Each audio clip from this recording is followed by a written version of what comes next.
حضرت ابوبکر صدیق کا غلام تھا، بکریوں کو چراتا تھا، آپ کی بیٹی جانتی تھی، آپ کا غلام جانتا تھا، آپ کے شہزادے جانتے تھے۔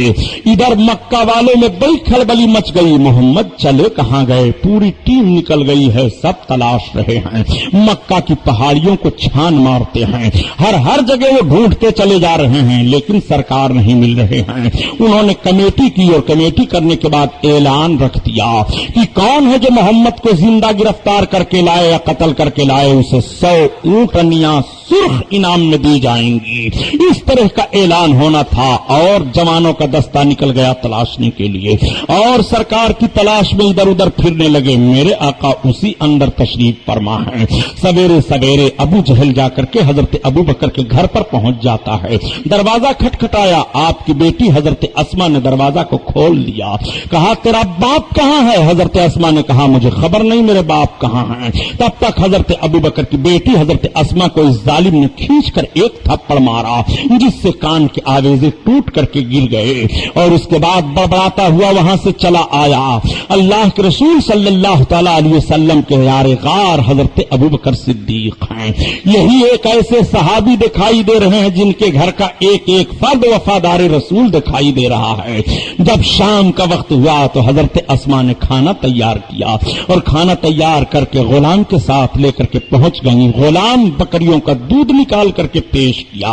اللہ کے رسول صلی اللہ علیہ وسلم کی بارگاہ میں حضرت ابو بکر نے پیش کیا، یا رسول اللہ یہ میرے گھر سے کھانا آیا ہے، یا رسول اللہ یہ میرا غلام دودھ لایا ہے۔ سرکار نوش فرماتے ہیں ابا غلام کا طریقہ یہ تھا کہ دن بھر وہ پہاڑیوں کے درمیان بکریوں کو چراتا رہتا تھا، اور اس کے بعد جب شام ہوتی تو بکریوں کے ریوڑ کو غار کے قریب لا کر کے کر دیتا، دودھ دوہ کر کے حضرت ابو بکر کو دے دیتا، اور کبھی کبھی دودھ دوہنے میں حضرت ابو بکر صدیق بھی شامل ہو جاتے۔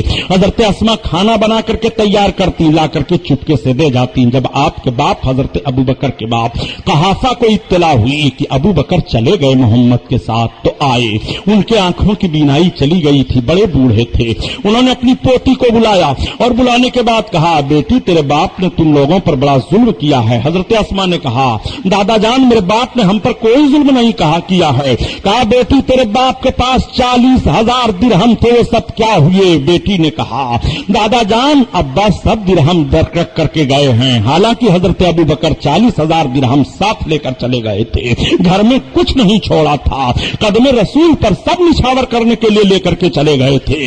حضرت اسما کہتی ہیں کہ میں اپنے دادا جان کو تسلی دینے کے لیے میں نے کہا دادا جان یہ ٹٹولی ایک کپڑا میں نے ایک سامان پروہا دیا، کہا یہ سب سارے دینار رکھے ہوئے ہیں، درہم رکھے ہوئے ہیں۔ انہوں نے کہا بیٹی ٹھیک ہے، تمہارا باپ تم لوگوں کے لیے خیر کثیر چھوڑ کر کے گیا ہے، ان کو اطمینان ہو جاتا ہے۔ اب 3 دن کا عرصہ گزر گیا میرے سرکار کو غار ثور میں رہتے ہوئے، پوری پہاڑیوں کو مکہ والے چھان ڈالتے ہیں، اور تلاش کرتے کرتے اسی غار ثور پر پہنچ گئے۔ امیہ بن خلف بھی پہنچ گیا، اس نے کہا غار میں گھس کر کے دیکھو، پھر کہتا نہیں غار میں گھسنے کی ضرورت نہیں ہے۔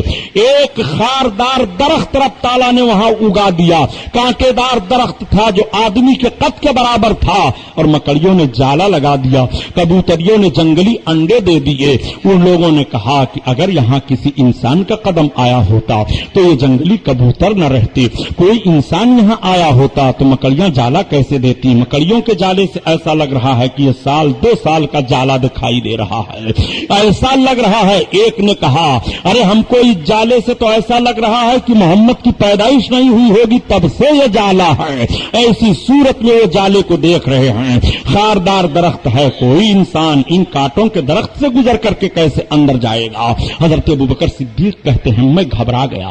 اللہ کے رسول فرماتے ہیں اے ابو بکر گھبرانے کی ضرورت نہیں ہے، میں ہوں تم ہو، اور ہم دونوں کا حفاظت فرمانے والا میرا خدا ہے۔